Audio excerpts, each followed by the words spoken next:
예, 안녕하십니까. 예, 반갑습니다. 예, 경상대학교 생명과학부에 재직하고 있는 김재연입니다.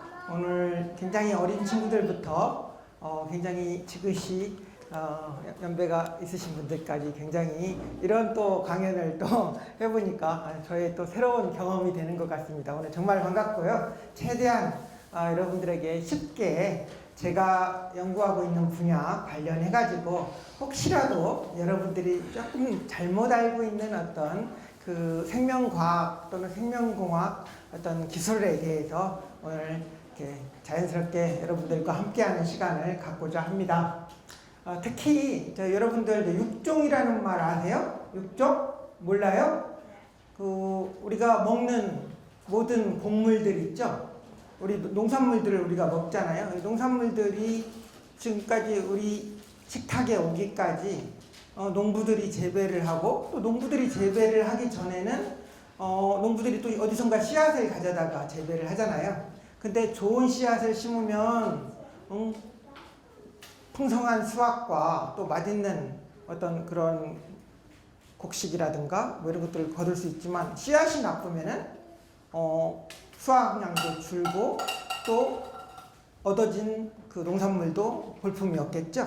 그래서 육종이라는 것은 좋은 종자를 만드는 어떤 그런 기술입니다.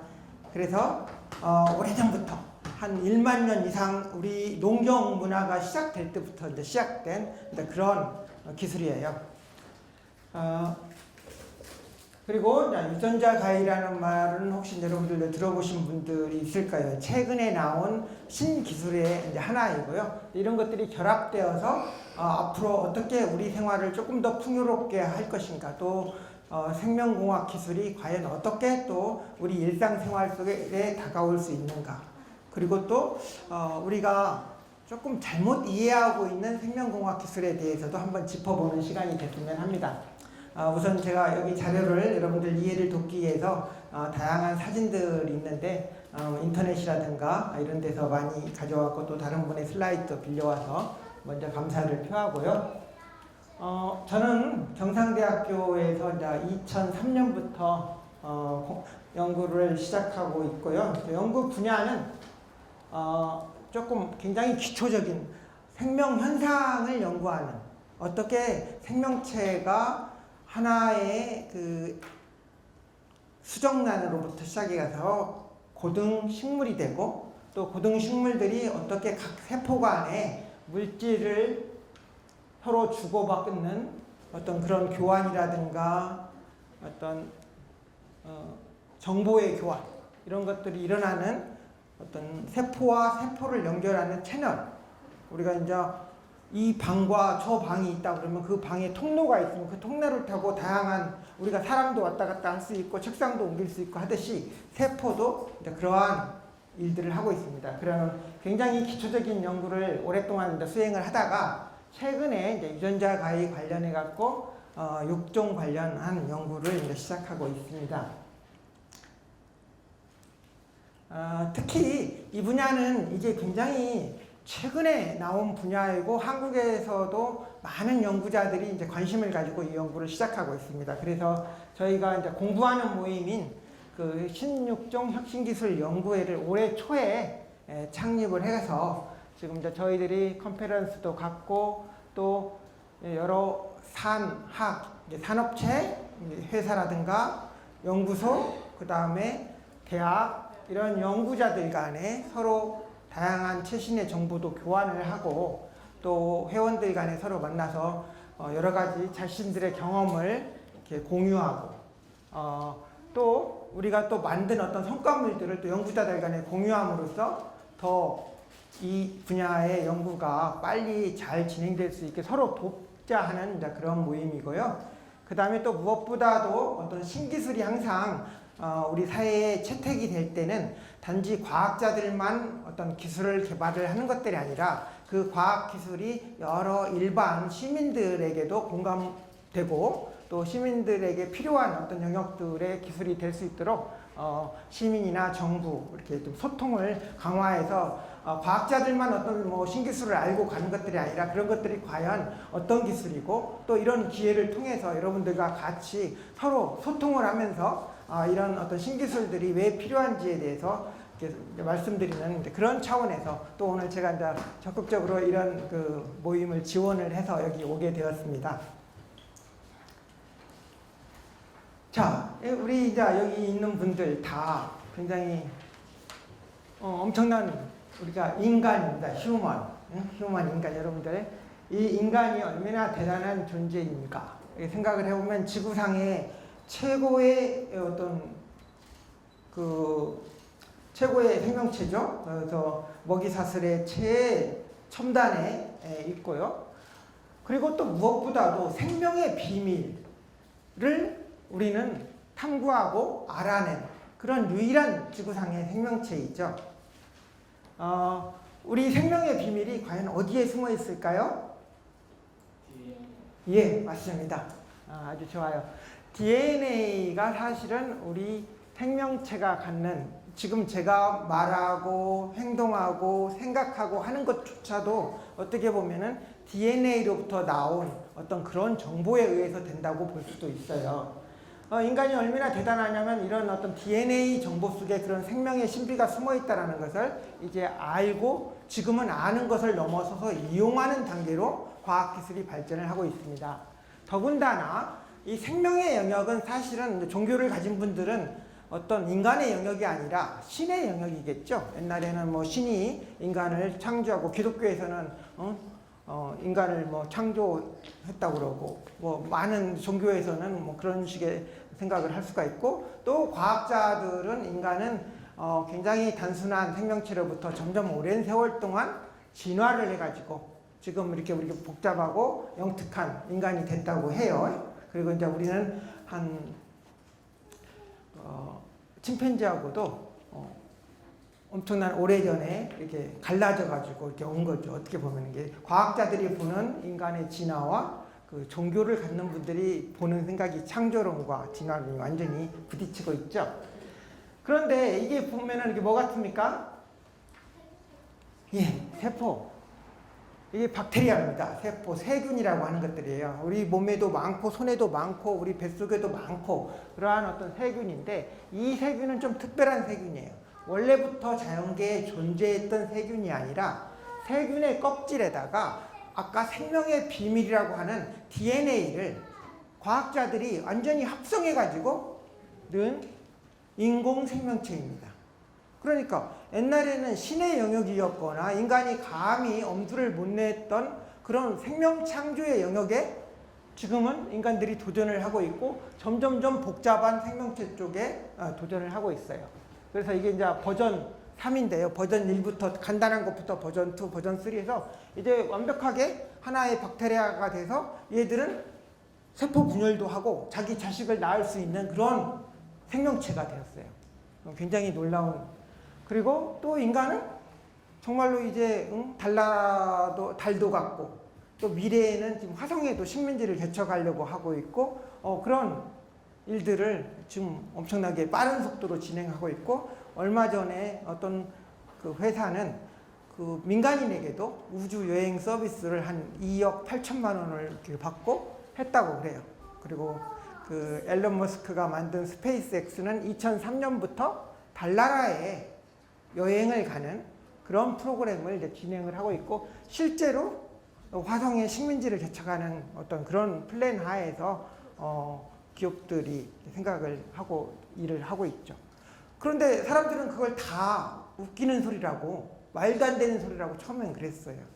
그래서 그 앨런 머스크가 처음에 뭐 화성에 식민지를 개척한다 이런 소리가 정말 말도 안 되는 소리라고 했고 어떻게 민간 업체가 그렇게 하느냐 그랬는데 지금 스페이스X는 나사 여러분들 미국의 항공 우주 관련해서 최고의 그런 어떤 기관인 나사보다도 훨씬 더 저렴하게 이렇게 우주 여행을 해서 나사로부터 용역을 받아서 나사가 필요로 하는 여러 가지 우주로 띄워 올리는 그런 로켓이라든가 위성 같은 것들을 실어 나르는 그런 용역회사 역할을 지금 성공적으로 해서 돈을 벌고 있어요.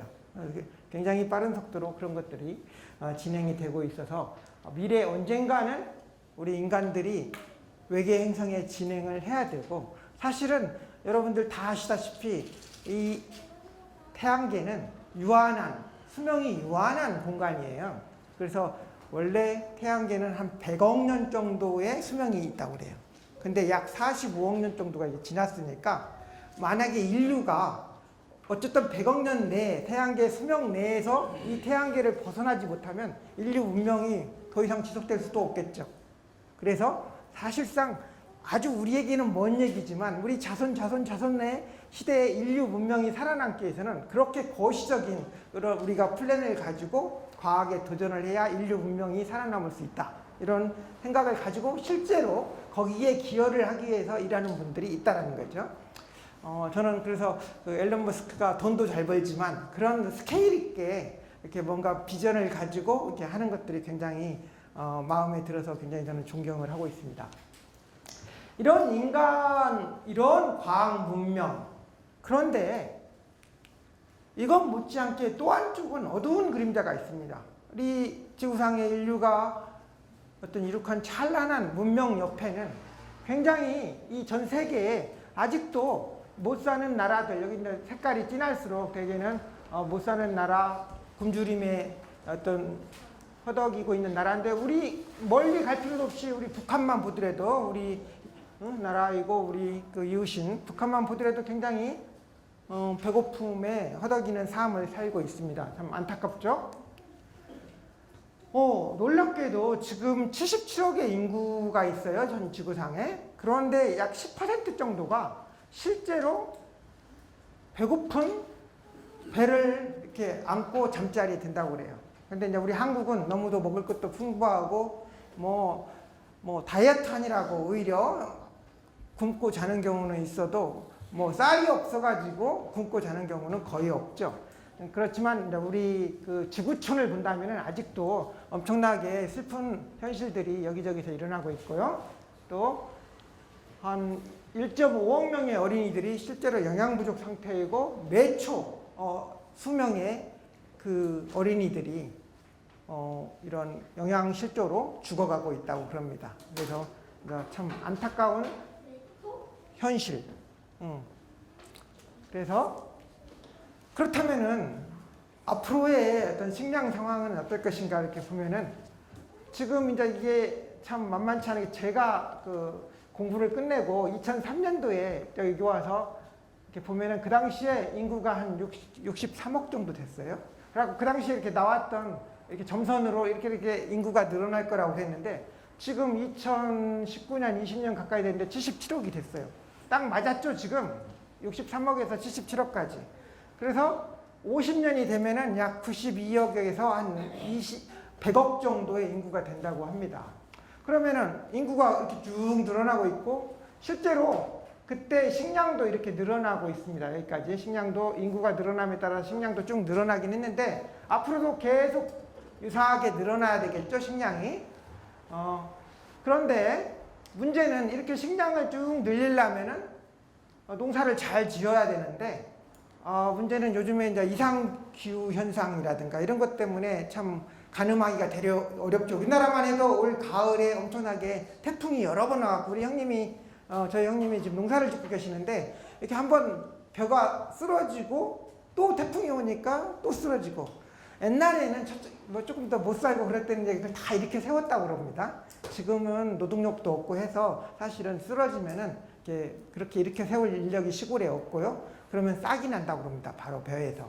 그래서 굉장히 문제가 많이 되고 있어서 우리가 기상이라든가 이런 부분에 잘 이렇게 제어를 할 수가 없고, 그 다음에 사막화라든가 도시화라든가 해서 땅이 점점 줄고 있어서 1인당 정지 면적이 이렇게 계속 줄고 있어요.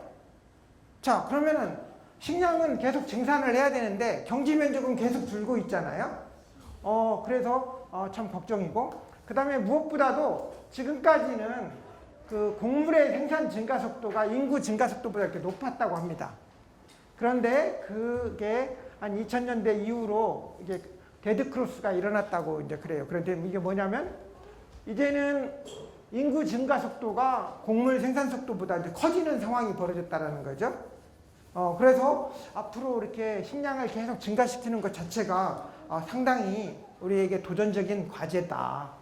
이런 생각을 할 수가 있고요. 과학자들이 예측을 해보니까 그러면 식량 증산을 얼마만큼 해야 되느냐? 약 한 1.6배 정도 전체적으로. 이제 곡물 같은 경우는 한 1.5배 정도 해야 된답니다. 우리가 먹는 쌀, 밀, 옥수수 이런 거 다 1.5배. 그 다음에 고기 같은 건 한 1.8배 정도 늘려야 된다고 그러고요. 그래서 이렇게 이제 식량을 늘려야 되는데 이제 그런 여러 가지 도전적인 문제가 있고, 이게 이제 세계적인 상황에서도 그렇고 우리나라만 보더라도 우리나라 현재 식량 자급률이 약 23.8%. 이게 약 23.8%면은 이제 곡물 자급률이 23.8%고요. 이제 식량 자급률은 이제 쌀 같은 것만 이제 주로 먹는 걸 포함해서 50.2%입니다. 그래서 사료 작물까지 다 포함하면 굉장히 낮죠. 그 다음에 이제 쌀을 빼고 나서 보면은 한 3 내지 4%로 굉장히 낮은 현실이고요. 이제 밀 같은 건 1%, 옥수수는 0.8% 이렇게 되어 있습니다. 근데 이제 우리나라 한국도 1970년대만 해도 곡물 자급률이 한 80% 정도 됐다고 그래요. 이제 그 당시만 해도 굉장히 높았는데 계속 우리가 농업보다 공업을 더 중시하고 그러면서 우리가 이제 농업 생산량이 점점 줄어들고 농도 줄어들고 해서 이렇게 줄어들어서 지금이야 지금 이제 삼성에서 반도체 잘 팔고 휴대폰 잘 팔고 애와 벌어가지고 필요하면 밀도 수입하고 해서 빵도 먹고 국수도 먹고 라면도 먹어서 이렇게 되지만은 만약에 우리가 미국하고 여러 가지 관계가 안 좋아진다든가 미국에 흉년이 들었다든가 또는 중국에 흉년이 들어가지고 중국에서 엄청나게 식량을 미국부터 많이 필요로 한다든가 했을 때는 이게 이제 사고 싶어도 돈이 있어도 사고 싶어도 못 사는 상황도 올 수가 있는 거죠. 그러면 당장 우리나라에 있는 식량 같은 것도 사실은 몇 달만 수입이 안 되면 굉장히 위험한 그런 어떤 식량 안보적인 측면에서 굉장히 불안한 상황이다. 그래서 이제 정부에서는 어떻게든지 이것을 좀 더 올리려고 이제 노력은 합니다만은 그게 참 쉬운 과제는 아니라고 합니다. 어쨌든 우리가 관심을 가지고 이제 식량 안보 차원에서 우리 자급률을 이제 올리려고 하는 노력을 해야 되는데 그 중에 저희가 이제 가장 앞장서서 이제 기술을 가져가야겠죠. 그래서 땅은 점점 줄어들고 수확량은 늘려야 되고 어떻게 방법이 있겠어요? 그것은 바로 기술밖에 없겠죠. 같은 땅에서 더 많은 생산량을 만들어내야만 우리가 원하는 곡물을 다 생산할 수가 있는 거죠. 그래서 이제 어떤 생명공학 기술, 어떤 신농업 기술 이런 것들이 굉장히 이제 필요한 시점에 이제 와 있다고 할 수 있습니다. 그래서 오늘은 이제 그런 기술에 대해서 좀 제가 이제 소개를 드리려고 그럽니다. 그래서 아까 이제 여러분들 이제 얘기를 했듯이 DNA 속에 모든 생명의 어떤 정보들이 다 들어있다고 그랬어요. 아까 컴퓨터, 아까 인공지능 아까 앞 시간에 이렇게 배우던데 컴퓨터는 저는 잘은 모르지만 0과 1의 코드를 가지고 이제 컴퓨터 언어가 만들어지죠. 그래서 그걸 가지고 이제 모든 걸 하는데 이 DNA는 여러분들 아는 사람은 알겠지만 여기 A, T, G식 0, 1이 아니라 이렇게 4가지 정보로 그 정보를 저장을 합니다. 그리고 DNA는 여러분들이 보는 것처럼 이렇게 이중나선으로 돼 있죠. 이중나선으로 돼 있어갖고 DNA는 참 어떤 정보를 서로 저장하고 그 정보를 자손들에게 카피를 해가지고 전달하기가 복사를 해갖고 전달하기가 좋게 이렇게 이중나선으로 이렇게 되어 있어요. 그래서 DNA로부터 정보가 RNA라든가 단백질이라든가 이렇게 해서 결과적으로 우리가 보는 여러 가지 내가 잘생기고 못생기고 머리가 검고 피부색이 누렇고 이런 것들이 다 DNA로부터 나온 정보에 의해서 이렇게 만들어지는 거죠. 식물도 키가 얼마나 크고 얼마나 곡식을 많이 갖고 또 과일이 얼마나 달고 하는 어떤 농업 형질이라든가 이런 형질들이 결국 DNA 속에 다 정보들이 들어있는 거죠. 그래서 좋은 DNA가 있으면 좋은 형질이 나오는 거고 나쁜 DNA가 있으면 나쁜 형질이 나오는 거예요. 그래서 결과적으로 그렇다면은 우리가 이제 인간이 맨 처음에 제가 첫 슬라이드에서 DNA에 대한 생명에 대한 어떤 우리가 신비를 하나씩 풀어가고 있으니까 그리고 이제 그 아는 우리가 지식을 전제로 해서 이제 어떻게 이 DNA가 이런 형질들을 다 바꾸니까 그럼 DNA를 우리가 인위적으로 바꿀 수 있다면 형질도 더 좋게 할 수 있겠다. 이게 생명공학입니다. 그래서 특히 이제 농업에 그걸 적용하면 농업 생명공학이 되겠습니다. 예.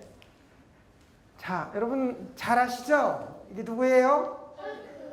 헐크. 헐크가 지금 매우 화가 나 있죠? 응?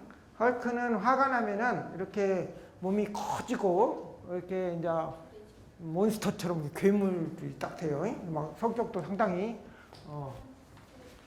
근데 이제 원래는 이 사람이 이렇게 평범한 영화 속의 인물입니다. 드라마 속의 인물이고요. 이게 사실은 이 친구의 아버지가 여기 스토리에 의하면 과학자였대요. 과학자였는데 생명과학자인데 어떤 이제 실험을 하면서 자기 몸을 가지고 실험을 했대요. 그러다 보니까 그 실험을 그러면 안 되는데 그런 실험을 했는데 결과적으로 자기 몸에 실험을 했던 것들이 자식한테 넘어간 거지. 그래갖고 이제 아들이 화가 날 때 뭔가 이상해지는 그런 것들을 어릴 때부터 많이 봐왔는데 이 아들도 과학자가 됐어요. 아들도 과학자가 됐는데 또 공교롭게도 실험을 하다가 방사선에 노출이 돼. 그러면서 자기 몸속에 어떤 DNA가 조금 이제 그런 아빠의 영향을 받아서 이상했는데 그런 어떤 방사선의 영향을 받아서 이제 이렇게 변하는 스토리예요. 자, 근데 제가 이제 이 슬라이드를 쓰는 이유는 이제 비유를 하기 위해서 가져왔어, 사실은. 헐크가 왜 옷을 벗고 있어요? 맞는 옷이 없어. 찢어져가지고. 그런데 헐크의 또 몸 색깔이 뭐야? 왜 초록색일까? 방사능에 쪼여갖고 초록색이 됐어. 그래서 내가 얘기를 하고 싶은 건 어떤 우리 상상의 어떤 과학을 얘기를 하고 싶어요. 초록색은 혹시 식물하고 연관시키면 혹시 뭐 생각나는 거 있어요? 식물이 광합성하지. 녹색 식물이죠. 식물들이 엽록체. 그렇지. 여기 광합성을 하면은 뭐 설탕도 만들어지고 녹말도 만들어지고 그래서 식물은 고기를 안 먹고도 자기가 물만 있으면 CO2 가지고 자기 먹을 걸 만들어내죠. 그래서 우리는 이제 그 식물들을 또 먹기도 하고요. 그런데 이제 예를 들어서 우리가 과학이 발달을 해서 이 몬스터의 피부에 그런 광합성 색소가 있다고 쳐. 그러면 이제 얘는 먹지도 않고 막 싸울 수 있는 그런 그 엄청난 솔저가 될 수도 있겠죠. 그렇죠. 그래서 옷을 벗었지. 그런데 이제 얘가 화가 나 있는 이유는 아직 그 기술이 제대로 작동을 안 하는 거야. 배가 고파. 광합성이 돼서 배가 안 고파야 되는데 배가 고파.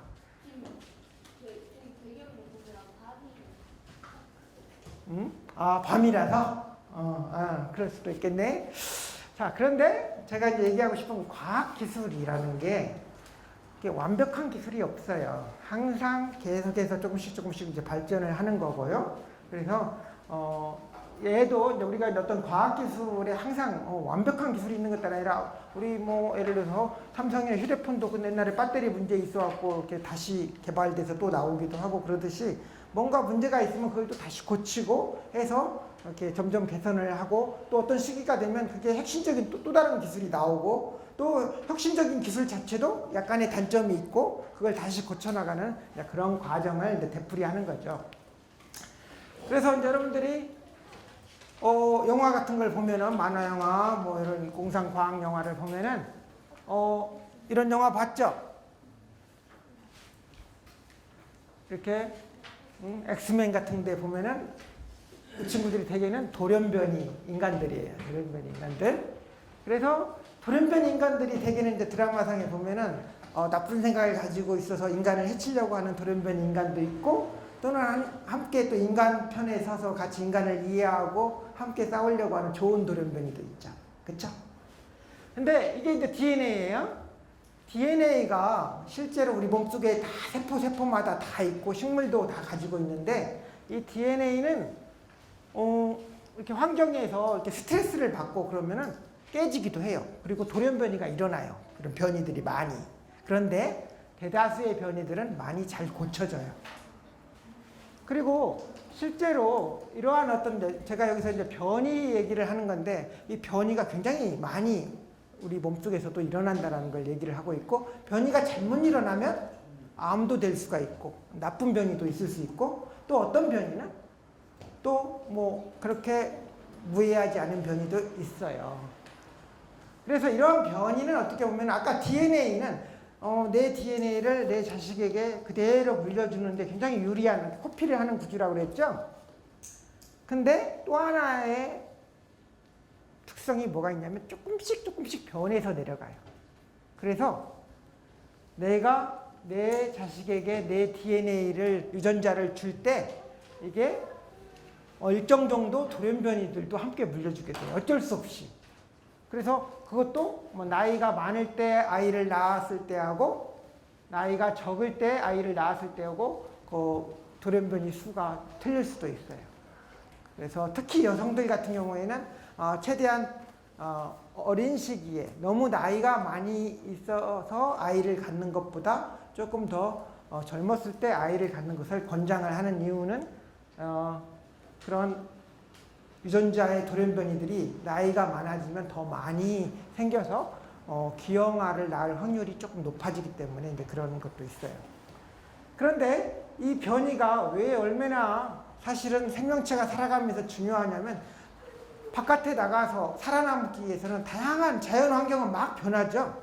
막 변하는 환경 속에서 생명체가 살아남으려면 어떻게 변할지 모르기 때문에 그 변한 환경에 잘 적응을 해야 돼요. 근데 적응을 한다는 것은 어떤 자기 적응 능력을 가지고 있어야 되는데 그 적응 능력이 되게 어디서 나오냐면 DNA로부터 나오는 거죠. 그래서 DNA가 다 똑같은 DNA만 있으면 어떤 조건이 탁 바뀌었을 때 살아남을 수가 없겠죠. 전체가 살아남을 수 없는 상황이 벌어져요. 근데 DNA가 다 틀려. 그래서 예를 들어서 남자는 아이를 낳기 위해서 예를 들어서 한번 사정을 해서 정자를 내뿜을 때 3억 내지 4억 개의 정자를 만들어낸대요. 그런데 놀랍게도 우리는 이제 하나의 몸 세포로부터 만들어진 정자가 3, 4억 개의 정자가 하나도 같은 DNA를 가진 게 없어요. DNA 수준에서 보면 다 달라. 여러분들이 태어났잖아. 3억 대 1의 경쟁률을 뚫고 일어난 거야. 여러분들이 달리기를 딱 해가지고 1등 했는데 3억 대 1, 4억 대 1의 경쟁률을 뚫고 나온 거야. 그러니까 뭐 대학 경쟁률 걱정할 필요 하나도 없어요. 여러분들은 다 3억 대 1 정도의 대학도 들어갈 수 있는 그런 능력을 가지고 있는 거죠. 그럼 이렇게 실질적으로 우리가 자손에게 이렇게 다양한 유전자를 물려주는 이유 중에 그 중에서 가장 달리기를 잘하는 친구가 이게 태어났으니까 가장 어떤 조건에서 적응을 잘하는 친구들이 살아남는 거죠. 식물도 마찬가지, 동물도 마찬가지. 그래서 이런 변이는 어떻게 보면 굉장히 자연적인 거죠. 이런 변이가 없었다면 우리 인간이 있을 수가 없어요. 진화론적인 관점에서 본다면 이런 인간이 있기까지 수많은 변이가 있어서 그 변이들이 쌓여서 현재 우리의 DNA가 돼서 우리 인간이 있었던 거죠.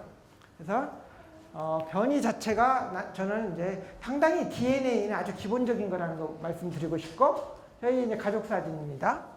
가족 사진인데 이제 제가 이제 이 사진을 자꾸 이제 이용하는 이유는 우리 이제 두 딸이 있는데 제 친구들이 항상 저보고 야, 너 성공했다. 어떻게 저렇게 예쁜 딸을 갖니? 그러는 거죠. 저를 보고. 그렇죠. 사실은 이제 뭐 저는 광대뼈도 나오고 뭐 그랬는데 이제 어쨌든 제가 보기에 제 딸들은 되게 이제 예뻐 보여요. 이런 것들이 아까 얘기했듯이 제가 똑같은 유전자를 내 유전자를 그대로 줬다면 나를 다 복사해 갖고 그대로 나올 수도 있었을 텐데 조금은 변하기 때문에 뭔가 자식 세대는 조금씩 엄마 아빠 세대하고 다른 자식들이 나오는 거겠죠. 똑같지 않다라는 거죠. 그래서 이게 어르신들 있지만 자식 교육 마음대로 안 되는 이유가 자기 DNA가 100% 똑같았으면 아마 자식이 더 말을 잘 들었을 거예요. 근데 자식은 엄연한 개별적인 존재예요. 독립된 존재예요. 그래서 우리가 마음대로 하고 싶어도 자식들 마음대로 안 돼요. 그렇지만 여러분들은 부모님 말씀 잘 들어요. 자, 그런데 이렇게 이제 변이가 상당히 좋은 변이도 많다라는 거 얘기하고 싶은 거죠. 나쁜 변이도 있어요. 그런데 이제 이 변이로 인해서 아까 인간도 있었지만 우리 인간 문명도 있어요.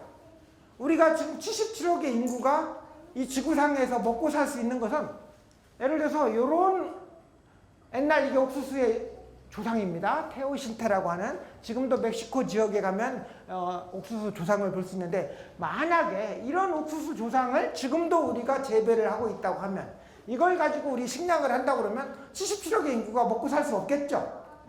이렇게 지금은 풍성하고 큰 옥수수가 됐기 때문에 우리 인류 문명이 지금 존재할 수 있는 거예요. 그런데 이렇게 되기까지는 뭐가 변화가 있었다? 유전자가 변화가 한 번, 두 번도 아니고 차곡차곡 변화들이 쌓여서 이렇게 엄청난 변화들이 돼 있고요.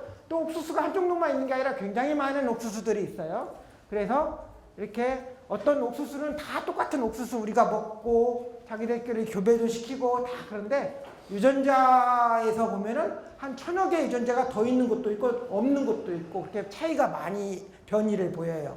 그럼에도 불구하고 다 옥수수고 실제로 자연계에서 이런 옥수수가 굉장히 많이 이런 것들이 이제 돌연변이를 많이 만들어내요.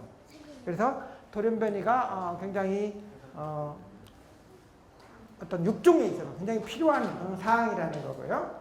그래서 이제 그 DNA라는 것 또는 유전자라는 것들이 좋은 형질을 만들어낸다는 것을 이제 알고 나서부터는 옛날에는 단순히 굵고 큰 종자 심으면 다음에 조금 더 수확을 풍성히 할 수 있다는 간단한 옛날 원시적인 그런 농업을 했다 그러면 옛날에는 이제 그 멘델이라는 사람이 유전 법칙을 발견을 하고 또 DNA라는 유전자도 이제 구조도 파고 하니까 그 다음부터는 좋은 엄마 아빠를 가지고 자식을 만들어내는 거라든가 또는 DNA 자체를 막 돌연변이를 시켜.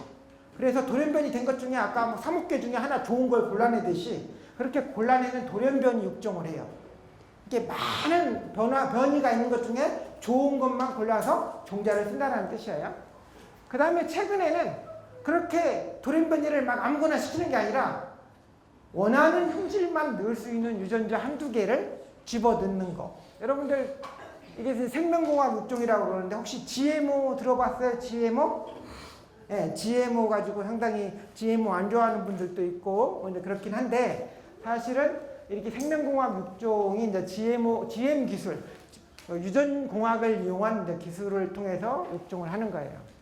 그런데 GMO를 또 안 좋아하는 사람들은 그 미생물이라든가 다른 곳에 유전자가 식물 안으로 들어가니까 이걸 싫어하는 거거든요. 그래서 그것도 그렇다면은 그런 외부 유전자를 넣지 않는 그런 기술도 만들어보자 해서 나온 게 이제 최근에 신육종, 새로운 육종, 신기술이 나온 거죠.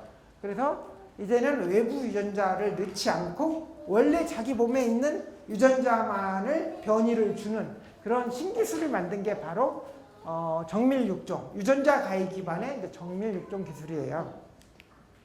그런데 이제 한국에 굉장히 이제 GMO를 안 좋아하는 그런 여러분들 좀 싫어하는 분들도 많이 있고 또 환경 운동 하시는 분들 특히 싫어하는 분들이 있는데 이제 대개 보면은 많은 관심이 건강이라든가 이제 환경이라든가 이런 부분에 대한 우려를 가지고 있어요. 신기술들이 혹시나 우리 건강에 혹시 문제를 일으키지 않을까 또는 우리 주변 환경을 또 파괴하지 않을까 이런 걱정들도 많이 하고요. 그래서 사실은 이제 우리 시민들의 여러 가지 관심 사항을 보면은 그런 환경, 자기 먹거리, 어떤 이체 안정성, 어떤 신기술에 대해서 이제 이런 의식들이 굉장히 강하고요. 실제로 무슨 제가 초기에 얘기했던 식량 문제니 또 이런 과학기술을 가지고 국가 경쟁력을 뭐 키우고 산업을 육성하고 이런 거에는 이제 큰 관심이 없다 보니까 이제 우리나라가 상당히 이런 생명공학 기술에 대해서 좀 경시를 하고 제도적으로도 지원을 많이 안 하고 있어요.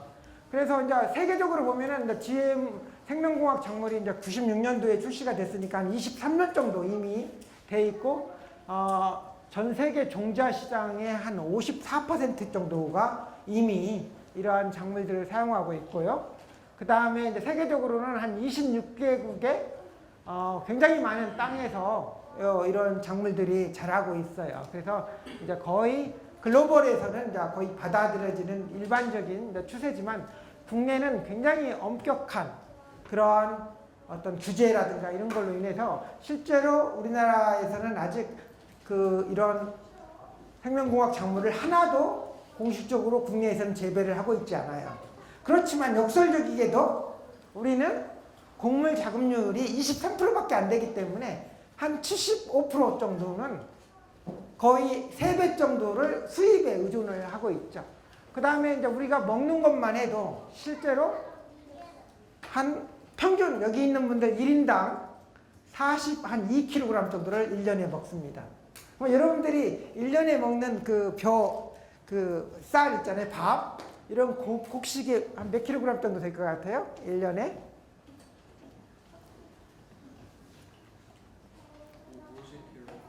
한 68kg, 66kg 정도 된다고 그래요. 그러니까 6대 4 정도로 여러분들이 일반적으로 밥 먹고 뭐 GM 작물이 아닌 것을 한 6을 먹는다면 4는 여러분들이 과자 먹고, 그럼 그 속에는 이미 GMO가 다 들어있어요.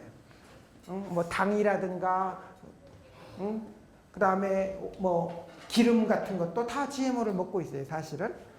그런데 이제 우리는 어쩔 수 없이 식량 자급률이 23%밖에 안 돼. 먹는 것은 엄청나게 먹는데 우리가 만들지도 못하고 외국에 다 그걸 의존하기 때문에 오히려 이제 문제가 좀 되고 있다. 그래서 이런 것들을 우리가 더 좋은 기술들을 있고 이제 우리 스스로 우리 걸 더 많이 생산할 수 있으면 좋겠다라는 생각이 듭니다. 그래서 이런 와중에 우리나라는 규제가 돼서 생명공학 작물을 하나도 못하고 있는 중에 신기술들이 막 나와서 세계는 또 혁신을 막 거듭하고 있어요. 그래서 아까 얘기했던 이제 유전자 가해 기술이 2013년도부터 나와서 세계를 이끌어갈 신기술로 여기저기에서 막 굉장히 칭찬을 하는 기술이 됐어요. 그래서 이 기술이 생명공학의 정말 첨단을 이끌어가는 기술이고 새로운 신산업을 이끌어갈 기술이다. 이렇게 나와서 그러면 이제 우리는 이게 뭐 동물, 식물 뭐 다 적용할 수 있는 기술이고요. 그래서 이제 식물을 하는 저희 과학자들도 어떻게 하면 이 기술을 빨리 사용을 할 수 있을까? 이렇게 보면은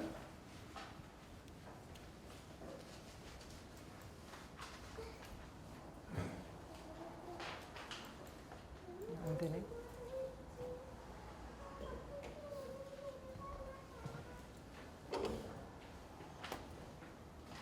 이제 제가 유전자 가위를 이렇게 동영상으로 넣었는데 이제 동영상이 작동을 않습니다.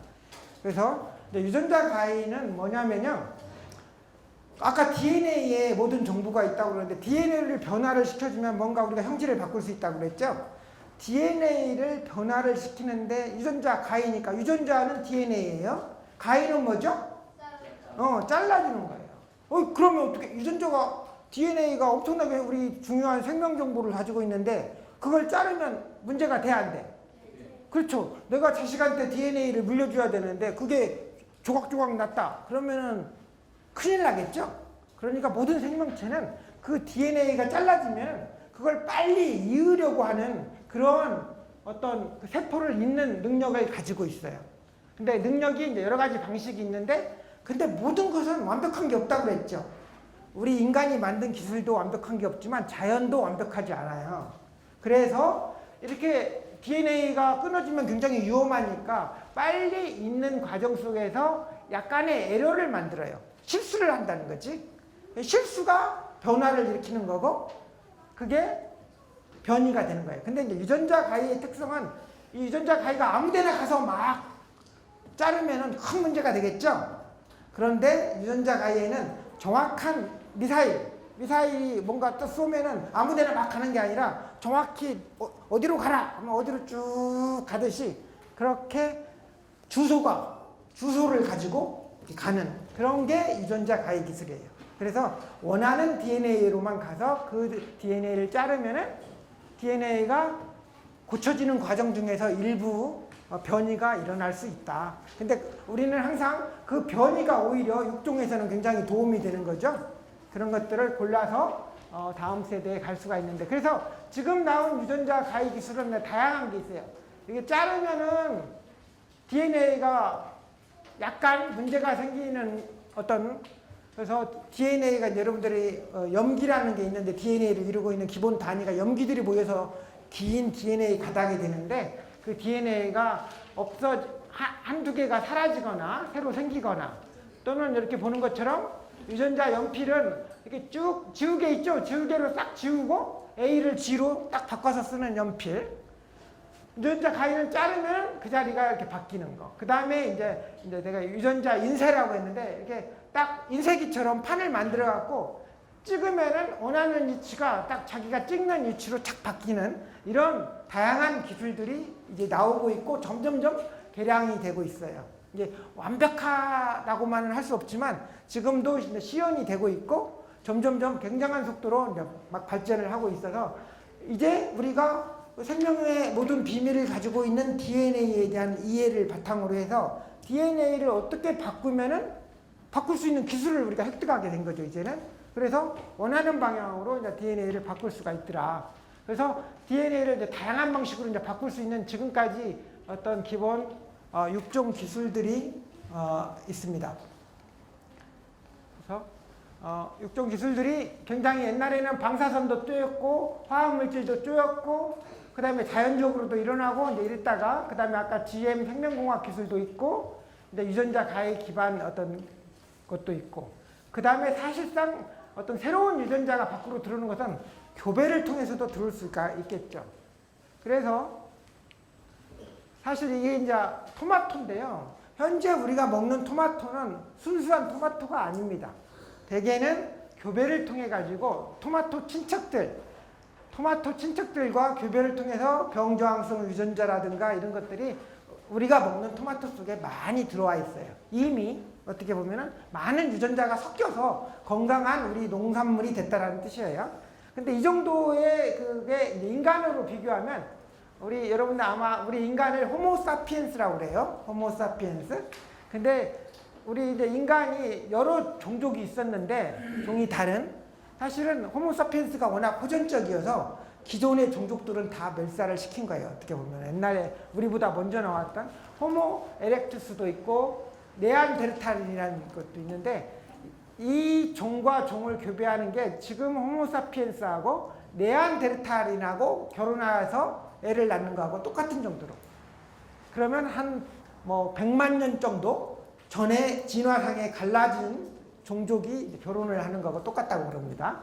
그래서 굉장히 완전히 다른 종과 이렇게 교배가 돼서 우리가 먹는 토마토가 됐다라는 것을 이제 말씀을 드리고 싶어요. 그래서 유전자는 어떤 순수하게 어떤 종에만 있는 게 아니라 종과 종 간에 교배를 해가지고 좋은 유전자를 많이 들여보내서 병에도 저항성이 있고 수확량도 많아지고 이런 어떤 품종 개량을 하는 거죠.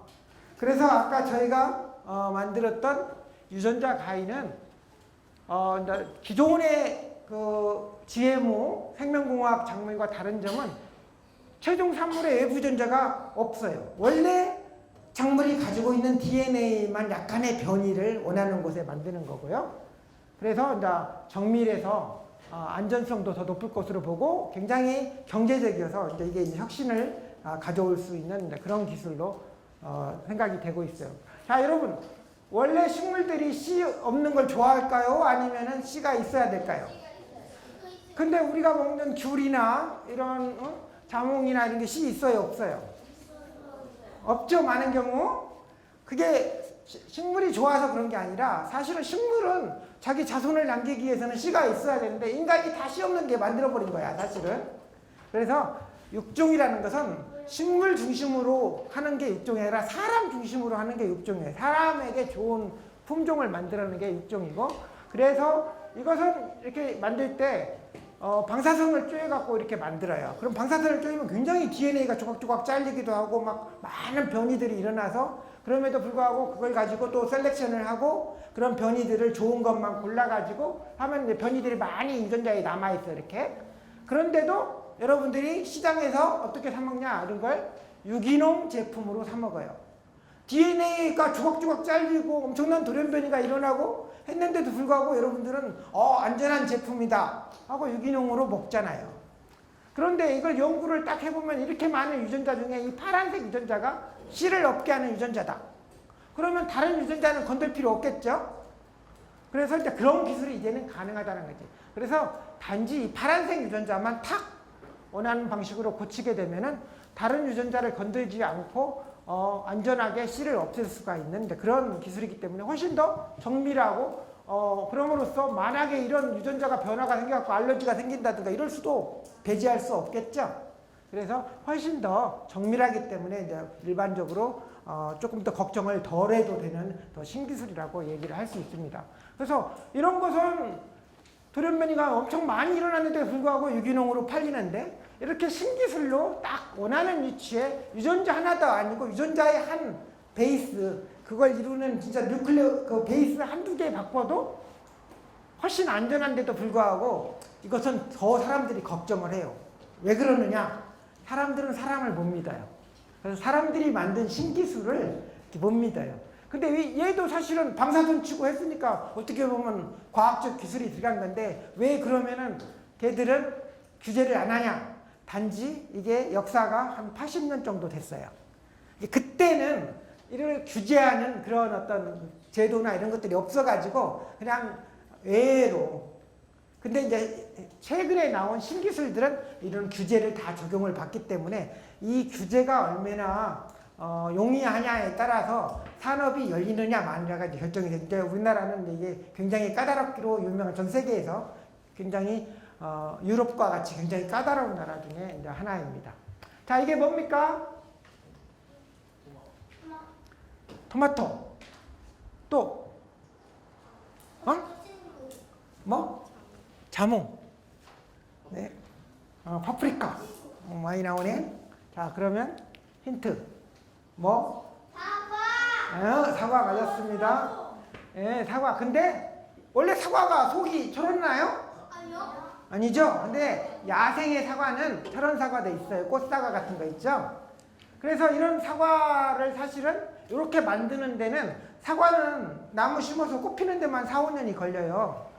그러면 그걸 교배를 해서 하려면은 이렇게 만드는 데 한 20년 정도 걸린다고 그래요. 그런데 이렇게 교배를 해서 하는 기술들은 이렇게 보는 것처럼 굉장히 여러 세대를 거쳐야 되고 한 세대가 뭐 4, 5년 걸리니까 이렇게 오랜 세월을 거쳐도 유전자가 자 빨간색하고 여기 이게 좀 뭐가 잘못됐습니다. 이 파란색하고 빨간색이 합쳐지면 이제 절반 50%가 되고 또 얘를 원래 재배종에 교배를 하면은 4분의 1이 되고 또 쪼개지고 이렇게 하고 5세대를 거치면은 이렇게 이제 대부분이 원래 가지고 있던 재배종의 특성을 갖게 되고 나머지가 이 노란색이 이제 들어오죠. 노란색이 들어오는데 노란색만 우리는 가져오고 싶은데 여기 파란색이 항상 남아있지. 그러니까 이것은 좀 정밀하지가 않은 거야. 우리는 노란색만 가져오면 병저항성을 가져오고 싶은데 항상 이 기술 자체는 그렇게 할 수가 없어요. 그래서 3% 정도가 이렇게 섞여 있다고 그래요. 그럼 3%면 원래 교배를 했던 유전자에 한 1000여 개의 유전자가 들어와요. 1000여 개의 유전자는 우리가 무슨 기능을 하는지 모르는 유전자들이 들어오는 거야. 그게 이제 전통 육종이에요. 우리들은 전통 육종은 자연적인 거니까 굉장히 안전하다고 생각하죠. 안전했죠, 사실은. 안전하고 전혀 문제 없이 우리가 다 받아들이고 그런데 기술적으로 보면은 실질적으로 이렇게 모르는 유전자들이 많이 들어온다는 걸 얘기하고 싶어요. 그러면은 원래 좋은 포도에서 포도주를 만들어서 하나에 100만 원짜리 포도주를 만드는데 이제 이 1000여 개의 유전자가 들어온 포도를 가지고 만드니까 옛날 포도 맛이 안 날 수도 있겠죠. 그렇죠? 이런 단점이 전통 육종은 가지고 있는데 우리가 자 보십시오. 전통 육종에 우리는 병저항성 유전자만 가지고 싶었는데 실제로 아까 3%의 유전자가 오면서 좋은 놈만 오는 게 아니라 나쁜 놈도 함께 오는 거예요. 근데 이게 전통 교배육 중에 이제 문제점인 거죠. 근데 이제 우리가 정밀육종을 하면 좋은 유전자만 딱 바꿀 수 있으니까 훨씬 더 장점이 있다라는 거예요. 그래서 여러분들이 마찬가지로 신기술을 여러분들이 병이 났어. 병이 나갖고 옛날 같으면 무당한테 가갖고 병 치료를 받아야 돼. 그쵸? 무당이 10명이다 하고 구술을 하잖아요. 근데 지금은 여러분들이 병원에 가죠. 또 아까 인공지능 배웠죠? 인공지능이 그림 그리는 거. 인공지능 의사가 생겼어요. 왓슨이라고. 대한민국에도 굉장히 많이 들어왔고 엄청 인기가 있어요. 왜냐? 의사들보다 훨씬 진료를 잘해. 이제 미래에는 그렇게 다 의사들도 많은 부분 이런 인공지능에 의존하는 그런 이제 시기가 오듯이 이런 신기술들을 꼭 옛날에 전통 육종이 더 안전한 게 아니라 실질적으로 신기술들이 많이 안전하다. 그래서 신기술들은 유전자 하나만 변화시키고 또 유전자 내에서 딱 어느 원하는 포인트만 변화를 시켜도 이렇게 수확량이 크거나 어떤 스트레스에 저항성이 있는 그런 품종을 쉽게 빠르게 경제적으로 만들어낼 수 있는 특징이 있으면서도 기존의 교배육종들은 이렇게 많은 유전자를 가지고 들어오기 때문에 훨씬 더 정밀하지 않다. 그래서 사람들은 정밀육종이 다 안전하다고 믿기 때문에 이것도 안전한데 이것은 더 얼마나 안전하겠습니까? 그런 측면에서 혁신적인 이제 기술이 되겠습니다. 그래서 훨씬 더 빠르게 만들어진데 실제로 이제 이런 기술이 미국에서 산업화가 됐어요. 하고 최근에 지난 2월달에 시장에 이렇게 그 트랜스 지방을 만들지 않는 게 아무리 튀겨도 트랜스 지방을 만들지 않는 그런 오일이 나와서 우리 소비자들의 건강에 좋은 그런 제품이 만들어졌습니다. 그런 제품들이 지금 줄줄줄 나오고 있어요. 미국에서는 이렇게 줄 서가지고 지금 그런 제품들이 만들어지고 있는데 문제는 한국이죠. 우리도 빨리 이런 걸 만들어내야 되는데 그래서 이제 그런 것들이 제품 중에 이제 일부 소개인데 꼭 이 제품이 시장에 성공한다라는 얘기는 아니지만 지금 시제품으로 만들어지는 제품들 소개하면 여러분들이 좋아하는 감자튀김은 이렇게 고열로 튀기다 보면 나쁜 물질이 만들어져요. 아크릴아마이드라고 신경 독소가 만들어지는데 상당량이 꽤나 나와요. 특히나 외국에서 수입한 감자로 만들어지는 것은 오는 동안에 이런 물질들이 쌓일 수 있는 것들이 많아서 더더욱 많이 만들어지는데 이런 독소들이 안 만들어지게 하는 감자들이 이제 개발이 되고 있어요. 개발이 됐어요, 사실은. 그리고 여러분들 고추는 맵죠? 거기에는 캡사이신이라고 하는 맵게 하는 성분이 있는데 그게 이제 우리 눈에 바르면 이렇게 체류가스처럼 맵고 그게 항암제라든가 진통제라든가 이런 게 고가의 의료품으로 사용되는데 일부 연구자들은 그 고추에서 만들어지는 것을 수확량이 훨씬 많은 토마토에서 만드는 연구도 수행을 하고 있어요. 그리고 아주 작은 열매, 지금 산에 가면 여러분들 뭐 까마중이니 딸기 토마토니 작은 열매, 이제 지금은 작물이라고 할 수도 없는 그런 것들을 신기술을 써서 이렇게 큰 그런 과일을 만들어내는 것도 이런 기술로 가능해요. 그러니까 옛날에는 이제는 그냥 산에 작게 우리가 그냥 재미 삼아서 따먹었던 것들도 작물로 만들 수 있는 그런 어떤 신기술이라는 거죠. 꽃도 꽃 색깔도 막 바꾸는데 이런 기술을 사용할 수 있고 다양한 용도로 기술을 사용할 수가 있습니다. 저는 아까 이제 여러 가지 기술 중에서 유전자 인쇄 기술 연구를 해서 원래 토마토가 빨간데 거기에 안토시아닌이라고 하는 색소 이렇게 퍼플 그러니까 이 자주색 보라색 색깔을 내는 성분을 내서 이렇게 조금 시커먼 색의 토마토를 만드는 그런 기술을 가지고 이제 이런 연구를 좀 지속적으로 하고 있습니다. 그래서 저는 이제 이런 연구 개발을 통해 가지고 뭐 다양한 형질, 농업 형질 그리고 소비자들이 좋아하는 건강에 좋은 그런 형질들을 이제 작물에다가 자꾸 넣는 그런 거. 그리고 그 넣는 기술을 계속 더 좋은 기술로 업그레이드 시키고 더 좋은 그 기술. 왜냐하면 기술은 어느 상태에서 머물러 있는 것들이 아니라 계속 진보하는 것들을 더 좋은 기술을 찾아야 돼요. 그런 기술들을 찾아가는 연구를 하고 있습니다. 그래서 전 세계적으로는 이제 그 남미, 북미 대륙에서는 이런 기술을 빨리 채택을 해가지고 굉장히 앞서 나가고 있고요. 우리 이웃인 일본도 최근에는 이 기술을 이제 채택을 해서 앞서 나가고 있는데 우리나라는 아직 아무것도 안 하고 있어요. 그래서 우리나라, 이제 중국, 인도하고 이제 금방 이제 할 거라고 보고 우리도 지금 준비는 하고 있는데 이런 것들이 빨리 해야지. 그렇지 않으면 우리나라 요즘에 일본하고 소재 부품 전쟁하고 있잖아요. 여러 가지로 지금 서로 신경전을 하고 있고 경제 전쟁을 하고 있는데 일본에서는 이제 그런 제도를 정비를 해서 기술 개발을 쫙 하면은 우리 임진왜란 때 연락이 당했죠. 토요토미 히데요시가 쫙 조총 들고 와가지고 육지에서 연락이 깨졌는데 우리는 활 들고 싸웠잖아. 그렇죠? 무기가 같아야 돼. 우리도 충분히 일본하고 경쟁할 수 있고 연구자들도 그럴 의지도 있는데 정부에서 그런 어떤 제도를 만들어 줘야 되는 것들이 굉장히 중요한 과학기술의 발전을 위해서는 정부도 시민도 함께 같이 움직여야 되지 어느 한쪽만 움직인다고 되지는 않습니다. 그래서 국가적인 경쟁력을 가져야 일자리도 생기고 우리 미래의 먹거리도 만들어내고 우리 식량 안보도 챙길 수 있고 여러 면에서 굉장히 중요한데 우리 지금 정부는 눈치를 너무 보고 있어요.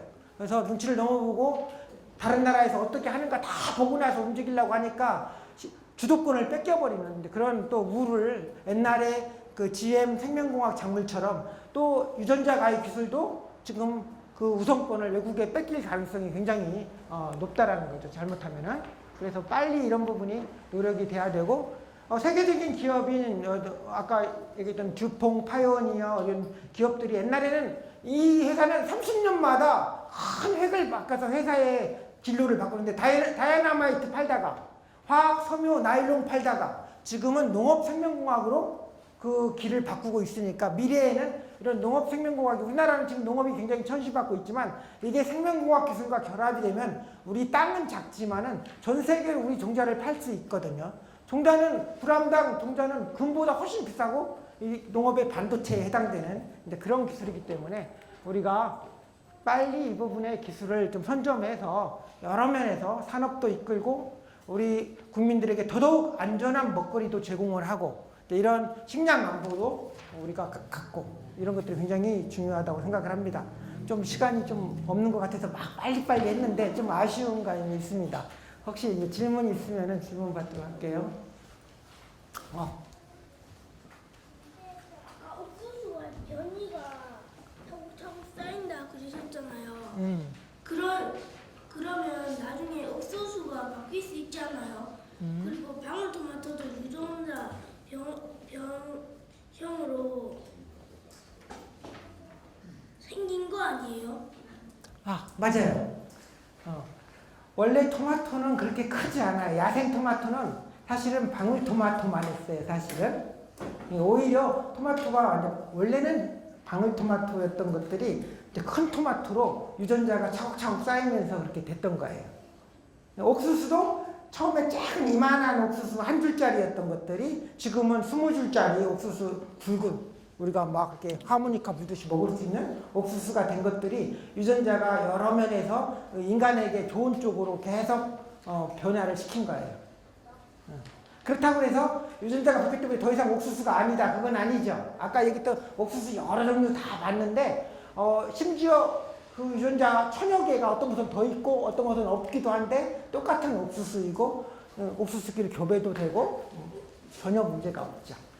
그래서 유전자의 변화가 이렇게 쌓이게 되면 하나하나 형질들이 변해요. 키도 달라지고 옥수수의 나달 크기도 달라질 수 있고 나달 수도 달라질 수 있고 옥수수가 또 단옥수수도 있고 또 달지 않은 옥수수도 있고 이거 마음대로 이제 이런 유전자의 변화가 오면은 그것들이 바꿀 수 있어요. 여러분들이 구워 먹더라도 단옥수수 구워 먹고 싶잖아요. 그냥 옥수수가 아니라. 근데 그런 것들이 이제 유전자 속에 다 변화들을 조절할 수가 있는 거예요. 이 생물 같은 것들이 처음에 딱 태어날 때부터 이 자연 환경에 맞게 적응해가지고 태어날 텐데 이런 유전자 변형을 하면서 생태계 파괴 같은 문제가 발생하지는 않는지 궁금합니다. 예, 항상 조심해야 되죠. 이 지구라는 동네에 우리 혼자만 사는 게 아니라 모든 생명체들과 우리가 조화를 이루면서 이제 함께 살아야 되고 그래서 이제 우리가 이제 인간이 많이 알고 또 유전자도 변화시킬 수 있는 능력을 가졌기 때문에 그 변화를 시킨 결과에 대해서 책임을 또 져야 되자는 거잖아. 그래서 이제 항상 그런 부분에 있어서 그래서 신중하게 이제 가는 부분이 있어요. 그래서 아무나 우리가 개발을 했다고 해서 실험실에서는 개발을 밀폐된 공간에서는 개발을 하지만 밖으로 어떤 농지로 나갈 때는 항상 정부의 허가를 받고 나가게 돼 있고요. 그리고 이제 대개의 경우에 작물이라는 것들이 이제 요즘에는 이제 빌딩 농업에서 실내에서 키우기도 하고 또 이제 어떤 것은 이제 밖에서 키울 수도 있는데 작물은 항상 어떤 야생으로 가는 것들이 아니에요. 아까도 얘기했듯이 우리가 인간 중심으로 개발했던 작물들은 야생에 나가면 힘을 못 써요. 왜냐하면 인간이 돌봐줘야만 살아남을 수 있게 그렇게 변화를 해온 게 진화를 시켜온 거예요.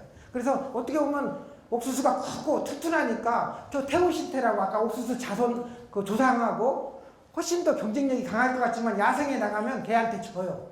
왜냐하면 그 옥수수는 비료도 주고 모든 거 하면서 우리가 가꿔야만 애들이 제대로 이렇게 살아남을 수 있기 때문에 사실은 우리가 만들어준 그런 작물들은 대개는 우리가 어떤 농지에서 제한된 공간에서 대량 생산하기 위해서 만들어준 것들이라 사실은 밖에 나가면 걔들은 힘을 못 써요. 어떻게 보면. 그래서 생각보다 걔들이 나갈 확률도 그렇게 많지 않지만 나간다 하더라도 걔들이 막 우정종처럼 괴물 막 플랜트가 돼서 뻗어나가 그런 게 아니라 오히려 힘을 못 쓴다. 예.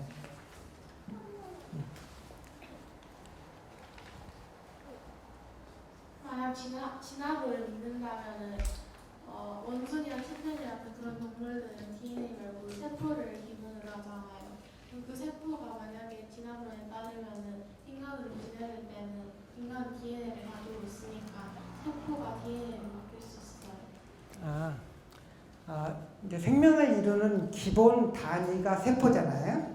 그 세포 안에 DNA가 있어요. 세포 안에 DNA가 있어서 DNA 그 세포의 모든 활동이나 어떤 조직 구성을 DNA에서 나온 정보에 의해서 그런 것들이 물질도 만들고 이제 그렇게 되는 거죠. 그래서 만약에 지금 이제 우리가 생각할 때 침팬지하고 사람하고 예를 들어서 이렇게 진화 중에 갈라져 왔잖아요. 공통의 조상에서 DNA들이 변화가 일어났는데 어떤 변화는 사람 쪽으로 진화가 일어나고 어떤 변화는 침팬지 쪽으로 진화가 일어나는 거예요. 그래서 침팬지하고 우리하고 같은 것이 아니라 저 먼 옛날 조상들은 갈라지기 전에 이제 공통의 조상들을 가졌다고 진화론에서는 보고 있어요. 또 질문이 두 가지 질문 좀 드려봐요. 아까 인공 세균 만들었다 그러는데 예. 그 DNA를 분자 구조로 만들었다 해서 이게 자기 복제가 항상 되는 건지 아니면 되기도 하고 안 되기도 하는 건지 예. 그거 하나 질문. 뭐 어떤 적들이 복제가 자기 복제가 되는지. 그 이제 제가 만든 건 아니라서 이제 미국의 이제 연구팀에서 개발을 하는 건데 그래서 아까 버전 1, 버전 2, 버전 3 말씀드렸죠. 처음에 버전 1은 복제가 안 됐어요. 그런데 이제 기술이 또 개발되면서 그런 문제들을 해결해서 버전 3에서는 사이즈도 커지고 예, 복제가 이제 되는 그런. 어떤 차이로 해서 복제가 되는지는 밝혀지지는 않은 거예요. 그렇죠. 그러니까 이제 실질적으로 그 DNA가 어떤 생명 활동을 바로 하는 게 아니라 DNA는 정보를 가지고 있어서 아까 얘기했듯이 DNA가 중간 단계의 정보 물질인 RNA라는 게 있고요. 또 RNA에서 실제로 일을 하는 단백질을 만들어내요. 효소라든가 이런 것들을. 그럼 효소들이 막 일을 하는 거거든요.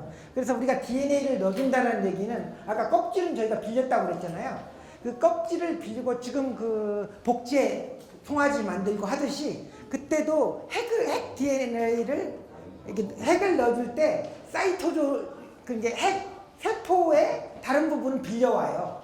거기에는 단백질도 있고 이제 그런 것들이 제대로 기능이 되면은 이제 복제를 하게 되는 거죠. 근데 만약에 우리가 DNA를 넣는 동안에 실수로 그 안에 있는 단백질들이 몽땅 빠져나오면 DNA만 가지고는 생명 활동을 할 수 없으니까 초기에 그 입김, 그 처음에 그렇게 딱 이렇게 돌려주는 거 있잖아요. 생명을 주는 거. 그것은 어떻게 보면 그 세포 틀 안에 들어있던 여러 가지 물질들, 단백질들이 함께 있어줘야만 우리가 합성한 DNA가 복제할 수가 있습니다. 그게 바로 생명 첫 포인트. 첫 포인트죠. 예, 그렇죠.